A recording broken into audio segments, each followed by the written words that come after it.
નમસ્કાર મિત્રો, VN Gujarati YouTube channel તમારું સ્વાગત છે. મિત્રો, અત્યારના સૌથી મોટા સમાચાર સામે આવી રહ્યા છે, જે ચારે બાજુ હડકંપ મચી ગયો છે. સંપૂર્ણ માહિતી આજના વિડીયોમાં જાણશો. વિડીયોમાં અંત સુધી બને. ચેનલ પર નવા હોય તો વિડીયોને લાઈક કરી ચેનલ સબસ્ક્રાઈબ કરી દેજો.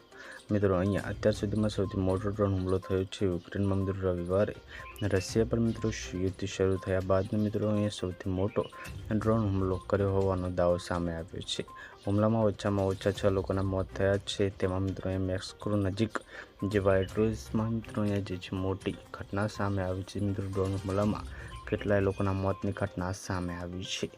જે મિત્રો આપણે જણાવી કે મિત્રો મોસ્કો નજીક વાઇલ્ડ બેરીઝના મિત્રો આશરે 2 લાખ ચોરસ મીટરના મિત્રો ફેલાયેલા ડિસ્ટ્રીબ્યુશન સેન્ટરમાં આગ લાગી હતી. રશિયાના સંરક્ષણ મંત્રાલયે છેલ્લા 24 કલાકમાં 1478 ડ્રોન અને 9 ક્રૂઝ મિસાઇલ તોડી પાડ્યા હતા. તો સૌથી મોટા સમાચાર સામે આવ્યા છે. પલ પલ મળતી રહેશે. મળીને માહિતીના વિડીયોમાં.